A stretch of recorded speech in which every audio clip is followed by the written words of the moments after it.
My dad sacrificed my future for my cousin, and it broke me. Stick with me while I share my story.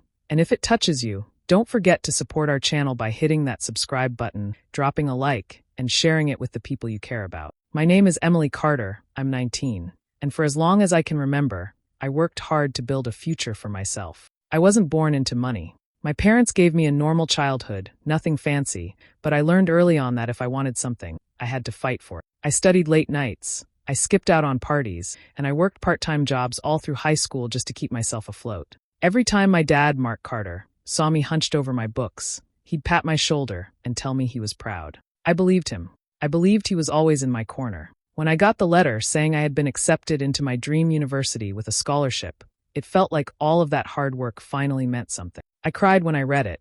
My mom hugged me tight, and my dad even had tears in his eyes. He told me I deserved it. I thought my future was secure. Then there's my cousin, Madison Carter, though everyone calls her Maddie. She's 20, just a year older than me, but we couldn't be more different. While I was saving every dollar I could, Maddie was out partying, shopping, and living off whatever her parents handed her. She's the type of person who has to be the center of attention, and if she isn't, she'll find a way to tear down whoever is. She never liked that I got recognition for my grades. She used to make snide comments about me being a teacher's pet or acting too perfect. One evening, a few weeks after I got my scholarship, I came home from my diner shift and heard voices in the living room. I was about to walk in when I froze, because I heard my dad's voice say something I'll never forget. He said, "Emily will be fine without it.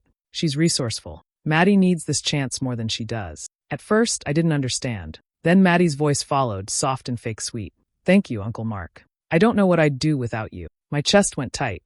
My dad kept talking, explaining how he'd spoken to people, how he'd convinced them to transfer the scholarship money, and even my admission spot to Maddie. He said I'd land on my feet no matter what, but Maddie deserved a clean slate. I couldn't move. It felt like the air had been sucked out of the house. I had spent years believing my dad was my biggest supporter, the one person who understood how badly I wanted this. And in a single night, I realized he had chosen Maddie over me. Not just chosen her, he had taken everything I worked for and handed it to her, like my future was disposable. I wanted to storm in and scream, but I couldn't. I backed away quietly, my hands shaking, my throat tight. My cousin's laughter echoed in my ears, that smug little sound she made whenever she got her way. My dad chuckled along with her. That hurt the most.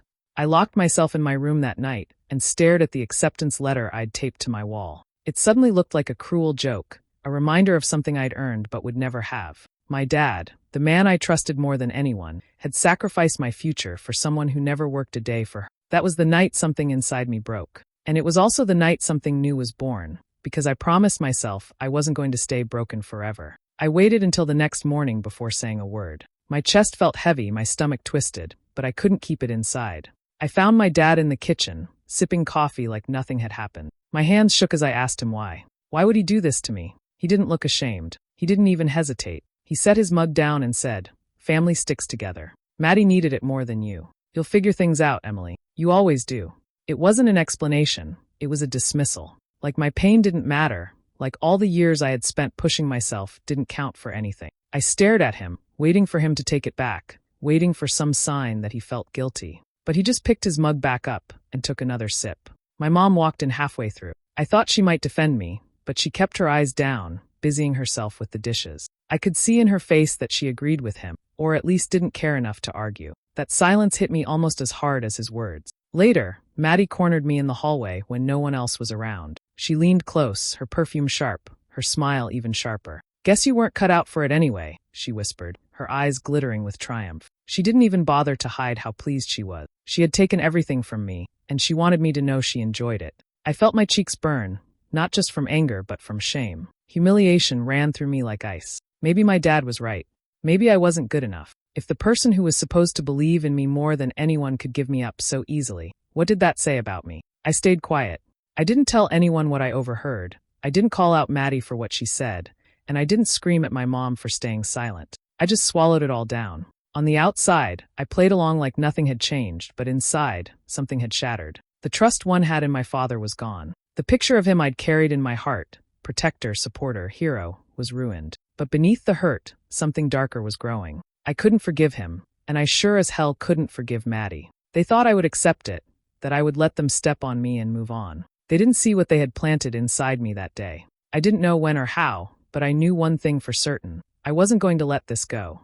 The acceptance letter that once meant everything to me ended up shoved in the back of a drawer. My dream had slipped through my hands, and instead of preparing for classes, I was tying on an apron at a greasy diner on the edge of town. The hours were long, the pay barely enough to cover gas, but it was the only option I had left. Every night I came home smelling like burnt fries while Maddie posted pictures of new clothes, fancy dinners, and weekend trips. Whenever the family got together, the spotlight was hers. My dad went on and on about how proud he was of her, how well she was doing. He didn't even look my way. If I spoke up about work, he brushed it off like it wasn't worth mentioning. It felt like I had disappeared from my own family, replaced by Maddie and her glossy version of success. She didn't stop there. Soon I started hearing whispers from people I'd known for years. A friend from high school asked me quietly if it was true that I had dropped out because I couldn't handle it. Another girl hinted that I'd been too lazy to keep up. The words stung, but I knew exactly where they came from. Maddie's poison spread fast. She made me out to be the bitter cousin who couldn't handle her shine. The lies worked. Friends who used to text me stopped reaching out. Invitations dried up. At first, I tried to defend myself, but the more I explained, the more desperate I sounded. Eventually, I stopped bothering. I'd go to work, come home, and keep to myself. It was easier than fighting a battle where the other side already owned the crowd. But silence didn't mean surrender. While Maddie flaunted her wins, I kept my eyes open. I watched. I listened. Every careless slip, every little brag, every corner she cut, I remembered. At night, when the house was quiet, I lay awake replaying her smirk, my dad's proud smile, and my mom's silence. The anger that burned inside me wasn't weakening, it was sharpening. They thought they had written me off, but I wasn't done. Somewhere deep down, I started piecing together a way forward. Not just to take back what was stolen, but to show them all exactly who Maddie really was. One slow afternoon at the diner, while I was refilling coffee cups and wiping down tables, a new customer came in. He carried a stack of thick textbooks and looked exhausted, like someone who hadn't slept in days. I brought him a menu, and he gave me a tired smile. His name was Jake Thompson, a law student at the local university. He started coming in often, always ordering the same black coffee and fries while he studied at the corner booth. At first, we only exchanged small talk. Then one night, after the dinner rush died down, he asked me why I always looked so worn out. Something about the way he said it, gentle but curious, made me open up. For the first time, I told someone the whole story. I told him about the scholarship, about Maddie, and about my father's choice. Jake listened carefully. He didn't interrupt, didn't roll his eyes, didn't tell me to let it go like others might have. When I finished, he leaned forward and said, "If what you're saying is true, you can prove it. People like that always leave a trail." His words struck me like a match. Prove it. Not just survive it, but gather evidence. From that night on, I began keeping track of everything. Whenever Maddie boasted about her new clothes or trips, I noted where the money came from. Whenever my dad gave her special treatment, I recorded the detail. Every little thing went into a notebook I kept hidden under my bed. Meanwhile, I pushed myself harder at work. Extra shifts, late nights, anything to build a small saving. Each dollar I tucked away felt like a step toward freedom. When I wasn't working, I was online, searching for programs, grants, and schools that had nothing to do with my father's influence. I wanted something he couldn't touch. Jake became my sounding board. He showed me how to organize the things I collected, how to separate gossip from facts. He believed me in a way no one else had. And slowly, I started believing in myself again too. I wasn't just chasing a dream anymore. I was building a case. I was preparing for the day I'd reveal exactly what they had done. And in the quiet moments after closing time, with my notebook full of secrets and my hands still smelling of grease, I made myself a promise. They would regret underestimating me. It didn't take long before the shine around Maddie started to dull. She had the grades and admission spot that were supposed to be mine, but instead of taking advantage of it, she treated it like another toy. Nights at bars, mornings in bed, and excuses for why she couldn't make it to class became her routine. The proud stories my dad repeated at family gatherings didn't match the reality I saw. I started noticing little things first. Envelopes arriving at the house with Maddie's name, but my dad's return address. Bills stacked on the counter, credit card statements, loan notices. It was clear she had been putting everything under his name, running up debts she had no intention of paying. I quietly slipped a few envelopes into my bag, careful not to disturb the pile. They went straight into the folder I had been building with Jake's help. Meanwhile, my dad kept defending her. Whenever anyone questioned why Maddie wasn't attending lectures, or why she seemed distracted, he brushed it off. "She's under a lot of pressure," he'd say, or, "She just needs time to adjust." And every time he said it, he reached for his wallet. Tuition, rent, clothes, even vacations, he covered it all. I stayed silent, but I watched closely. I made copies of receipts, kept track of what she bragged about buying, and wrote down names of people who saw her stumble out of parties instead of studying. A waitress who worked at a club recognized Maddie and told me about her tab being paid by an older guy. I added that to the pile too. Every reckless choice she made was another brick in the wall she was building around herself, and I was there to record it. The more evidence I gathered, the clearer it became. Maddie wasn't just careless, she was burying herself. And my dad, blinded by his own stubborn loyalty, was digging alongside her. They thought no one noticed, that their little secrets would stay hidden. But I had it all laid out, neat and organized, waiting for the right moment. For the first time since losing everything, I felt like I had the upper hand. I didn't need to scream or beg anyone to believe me. All I had to do was bide my time. One day, when they least expected it, the truth would speak louder than any of Maddie's lies. And when that day came, I'd finally take back the power they thought they had stolen for good. The summer cookout was supposed to be casual, burgers on the grill, kids running around, relatives catching up. I kept to myself, setting plates on the picnic table and trying to blend into the background. Maddie, of course, made sure she was the center of every conversation. She strutted across the yard in a new dress, laughing loudly, telling exaggerated stories. It didn't take long before she found me. With everyone listening, she tilted her head and asked if I needed extra ketchup packets for my shift at the diner. The smirk on her face told me exactly what she meant. A few cousins chuckled awkwardly, and my dad didn't step in to stop her. I felt the sting of it, the heat rising in my cheeks, but I forced myself not to react. I smiled, nodded, and kept pouring drinks, refusing to give her the satisfaction of seeing me break. Inside, though, something hardened. If she wanted me to play the role of the family's failure, fine. I'd let her keep thinking that. But I knew I wasn't staying there. I was done being the easy target. Later that week, I met with Jake after one of his classes. We sat in the library, surrounded by towering shelves, as I told him I couldn't stay stuck forever. He pulled out his laptop and showed me applications for programs outside the state, schools where no one knew my name and where my father's reach couldn't stretch. He promised to help me with every form, every essay, every detail. For weeks, we worked quietly. I balanced double shifts and late nights filling out paperwork, researching options, and polishing my applications. It was exhausting, but different from before. This time, I felt like I was moving towards something. When the acceptance email finally came, I almost couldn't believe it. A transfer spot, a scholarship, a real chance. I didn't tell a soul. Not my mom, not my dad, not even Maddie. I tucked the letter away in my notebook, the same place I kept all my evidence. Just holding it in my hands gave me strength. I had a way out now, and no one could touch it. Still, the tension at home kept building. My dad looked at me with disappointment, as if I had wasted my potential, never once asking what I was really doing. He only saw Maddie's stories, her staged accomplishments, and he clung to them. Every proud word he spoke about her felt like another reminder that he had chosen sides, and it wasn't mine. I didn't argue anymore. I let him believe what he wanted. All the while, I was sharpening my resolve, holding tight to the knowledge that soon everything would change, and none of them would see it coming. It started with little hints. Comments Maddie made that didn't line up, stories about assignments that never quite added up. She bragged about professors praising her, yet couldn't name a single one. I knew her well enough to recognize when she was covering something. My instincts told me she wasn't actually going to class anymore. I decided to check for myself. With Jake's guidance, I reached out directly to the registrar's office. The response came in black and white. Maddie had been dismissed for failing grades and poor attendance. She wasn't enrolled anywhere. The perfect student my father bragged about didn't even exist. That should have been enough, but I dug deeper. One evening, when I stopped by my dad's office to drop off papers he had left at home, I noticed receipts and transfers that didn't belong. Accounts tied to his company showed withdrawals that matched Maddie's shopping sprees. Designer bags, weekend getaways, even bar tabs.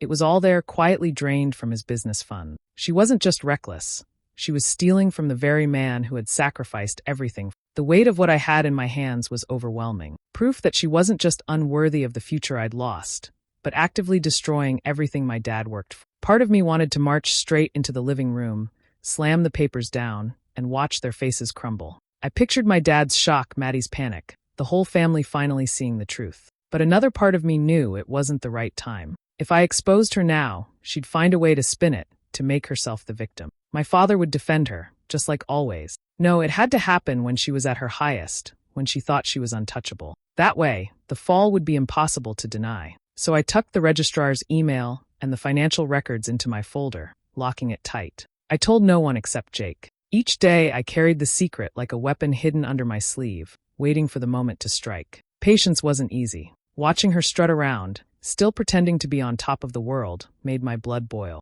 But I forced myself to wait, to hold back, to smile when she gloated. Because deep down I knew the longer she built her false empire, the harder it would crash when the truth finally came out. The reunion was held at my aunt's house, the kind of event where the whole extended family gathered under one roof. Tables were covered in potluck dishes, kids chased each other through the yard, and adults swapped stories about jobs, houses, and children. I sat quietly in the corner, nursing a glass of water, listening as my father's voice carried across the room. He was telling anyone who would listen how proud he was of Maddie. He went on about her dedication, her bright future, how she was making the most of her opportunities. My mother nodded along, smiling, as if every word were gospel. Maddie soaked it up, leaning back in her chair with a smug grin, throwing little glances my way like daggers. Finally, she leaned toward me and whispered just loud enough for nearby relatives to hear. "Don't worry, Em. Some of us just aren't cut out for greatness." That was the moment I stood. My heart thudded in my chest, but my voice came out steady. I told everyone I had something to share.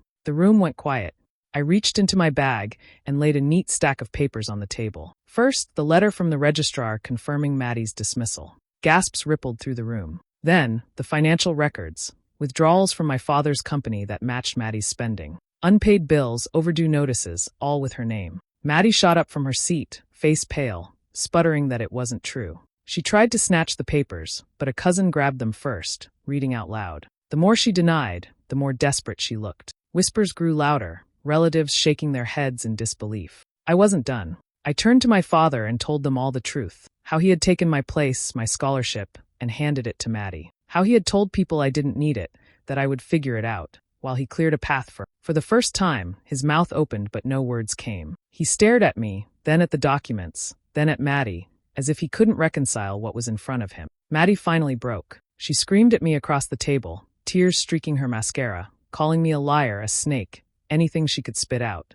But the proof sat in plain sight, undeniable. Relatives who once cheered for her turned their eyes away. The room that had always felt stacked against me was suddenly silent, the weight of truth pressing down on every corner. And my father, once so quick to defend her, stood frozen, stripped of excuses, left with nothing to say.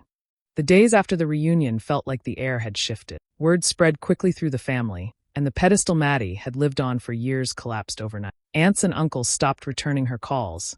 Cousins who once envied her kept their distance. Invitations dried up, not for me this time, but for her. She had built her whole image on lies, and now that the truth was out, nobody wanted to be connected to her downfall. My father couldn't escape the backlash either. Relatives cornered him with questions. Why he would sabotage me, why he would cover for Maddie, why he would gamble with his own daughter's life, just to prop up someone who didn't deserve it. He didn't have answers.